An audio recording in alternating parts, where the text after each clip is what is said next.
Welcome back to AI News. Today we're comparing 4 new humanoid robots to determine which makes the most sense in the real world right now before they go mainstream. But let's take a look at some new footage as more info on the H2 just came out and there are some new design features here. So first, the H2 is now employing a 3-part waist joint system. This allows it to twist, bend forward and backwards, and tilt side to side using its 3 motors stacked in a row that you can see here. And this replaces the old system with a simpler, stronger design, also better for sim-to-real training. Then there's a new Achilles heel system. Much like a human, it uses this steel rod tendon going up the robot's leg to attach to the motors there. Then in terms of the actual onboard computation in the robot, now the H2 has 2070 tera operations per second of onboard compute thanks to Nvidia's AGX Thor chip, and its head has 2 degrees of freedom there, and its shoulders have 3, elbows 2, wrists 2, 6 degrees of freedom in its legs, 3 in its waist, remember. It's dexterous.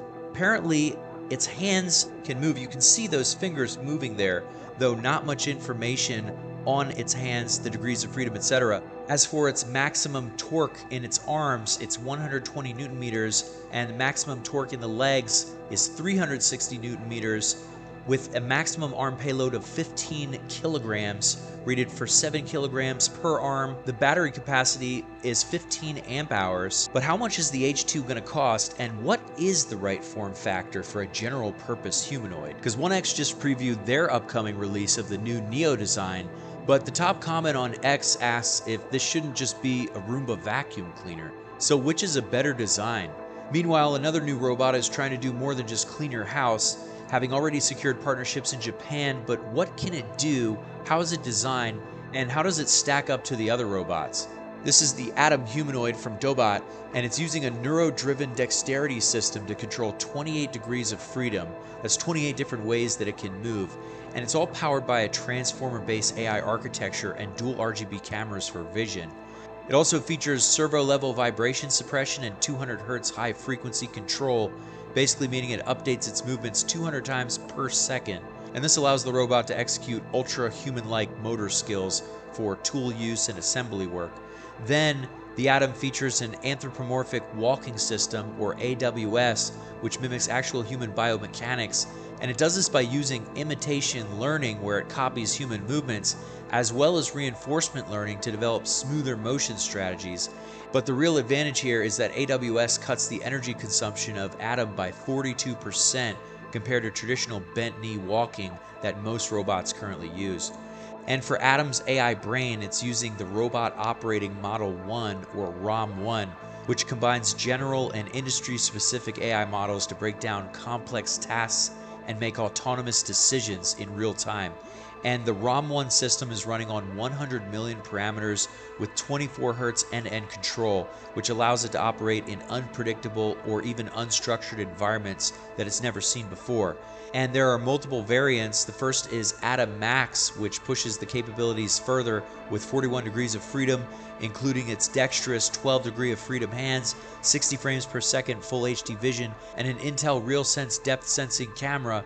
And it also features VR and mixed reality teleoperation with markerless tracking. And it's all powered by a massive 1500 tera operations per second AI computing module for real-time edge processing on the robot. Then there's the Atom Trainer model, which features 29 degrees of freedom and optional dexterous hands. And this one includes human baseline binocular cameras to reduce motion sickness during teleoperation, 360-degree LiDAR for environmental awareness, and dual mode control that lets operators control either the full body or specific segments independently. And Dobot has already started mass production of its Atom robot, having a partnership with Japanese integrator Asuka Corporation. And the robot features a replaceable battery with 15 milliamp hours of power, as well as 5-fingered dexterous hands, plus a 360 microphone and stereo speakers. But how much should this robot cost? And is it better to have more of an industrial robot like this, or a soft or home robot like 1X? And finally, Sichuan Humanoid Robot Technology Company just released its SkyWalker 2 humanoid robot with 55 degrees of freedom. And we're going to go through here and see what this robot is made of. So to start out, it looks like it has a payload of 15 kilograms, stands 165 centimeters tall, and weighs 55 kilograms. It features 6 degrees of freedom in its arms and 5 in its legs, with a microphone in its chest, and it's featuring reinforcement learning and imitation learning for walking. It can bend 30 degrees in its waist forward and 115 degrees to the side. And so far we just have some clips of the robot walking around inside of a building, not quite doing anything dexterous yet, but hold on, here's where it puts on its hands. Let's see what this robot has. We've seen these hands before. These are modular hands. But here it's using its computer vision, and presumably this is a 15 kilogram box, although it looks much lighter. Next we have the robot walking across using its virtual reality vision, and it's figuring out a grasping technique for these different objects and placing them into the basket. And it's demonstrating its degrees of freedom, 55 degrees of freedom to be exact, allowing for these moves. But it does look a bit stocky in its design here. Tell me what you think as for the body, whether or not these hips have some pinch points here. Looking at the waist, it does look like it's a sturdy robot, but there's quite a few parts that are exposed. But tell me if you think the SkyWalker 2 robot is ready for prime time, or if it still needs a little bit of time in the lab, and how much would you be willing to pay for this? It looks like a robot that's probably more towards the beginner's range, maybe $5,000 to $10,000, being as though it's still a bit rough around the edges. And for robot artificial general intelligence, AGI Bot just reached a milestone in embodied AI development, with the company operating on a proprietary one-ontology-plus-three-intelligence interaction architecture, and it's underpinning their entire product ecosystem. So already they have 3 robots in production, the AGI Bot A2, G1, and X2, each targeting different demographics.